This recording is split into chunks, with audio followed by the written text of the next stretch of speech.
Friends, welcome to Infinity Steps. Video వచ్చేసి easy and tasty breakfast recipe pasta. దానికోసం అనేసి కరివేపాకు, కొత్తిమీర అండ్ పచ్చిమిర్చి, ఆనియన్ అండ్ టమాటోస్ తీసుకున్నాను. ఇంకేమైనా వెజీస్ ఎక్కువగా ఇంట్లో ఉంటే అవి కూడా యాడ్ చేసుకోవచ్చు, లైక్ క్యారెట్, బీన్స్ అలాంటివి ఏమైనా ఉంటే. తర్వాత వీటన్నిటిని కట్ చేసుకోవాలి మనకు తోచిన విధంగా. ఎన్ని రకాల షేప్లు వస్తాయో నేను కట్ చేస్తే అయితే.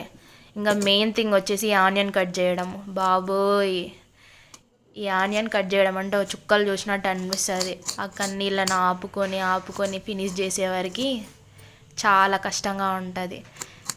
మళ్ళీ ఇది వేయకపోతే టేస్ట్ ఏదో మిస్ అయింది అని అనిపిస్తుంది, కాబట్టి తప్పకుండా వేయాల్సి వస్తుంది.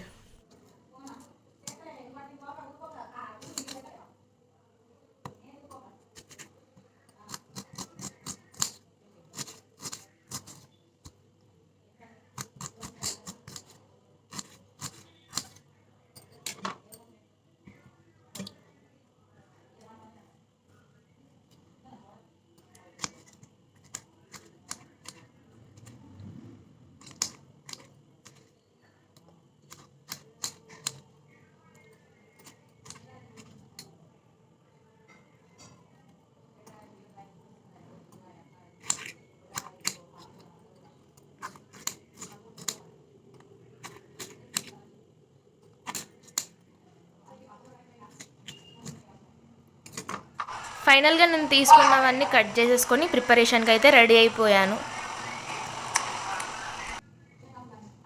మన కట్టింగ్ అవుట్పుట్ వచ్చేసి ఇదన్నమాట.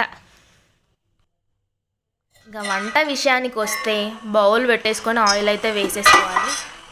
స్టవ్ ఆన్ చేయడం మాత్రం అస్సలు మర్చిపోకూడదు. ఆయిల్ వేడైన తర్వాత ఆవాలు, జీలకర్ర, ఇంకా పచ్చిమిర్చి కూడా వేసేసుకోవాలి. తర్వాత ఆనియన్స్ వేసుకోవాలి. ఇక్కడ విన్నాను, ఆనియన్స్ తొందరగా వేగాలి అంటే సాల్ట్ యాడ్ చేయాలి అని.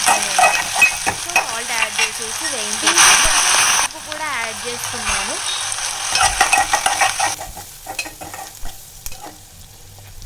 తర్వాత కరివేపాకు వేసేసుకొని టమాటోస్ కూడా ఇక్కడ యాడ్ చేసేసుకోవాలి.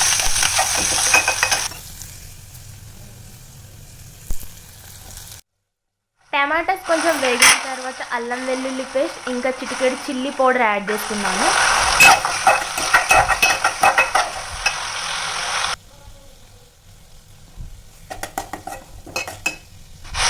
ఇవన్నీ మసాలాగా అనిపిస్తే మనం తీసుకున్న క్వాంటిటీ పాస్తాకి డబుల్ క్వాంటిటీలో వాటర్ యాడ్ చేసుకోవాలి. ఇంకా ఇందులోనే కొరియాండర్ పౌడర్, మ్యాగీ మసాలా, ఈ వాటర్లోనే సాల్ట్ కూడా టెస్ట్ చేసుకుంటే తక్కువైతే యాడ్ చేసుకోవడం, ఎక్కువైతే వేయనులేండి భయం కాబట్టి. వాటర్ బాయిల్ అయిన తర్వాత చికెన్ కూడా యాడ్ చేసుకుంటే వాటర్ మొత్తం ఇంకిపోతే మన పాస్తా రెడీ అయిపోయింది. కొంచెం జ్యూసీగానే ఇష్టం, సో అలాగే తీసుకొని ఒక ప్లేట్లో సర్వ్ చేసుకున్నాను. Thank you for watching the video. Please do like, subscribe our channel.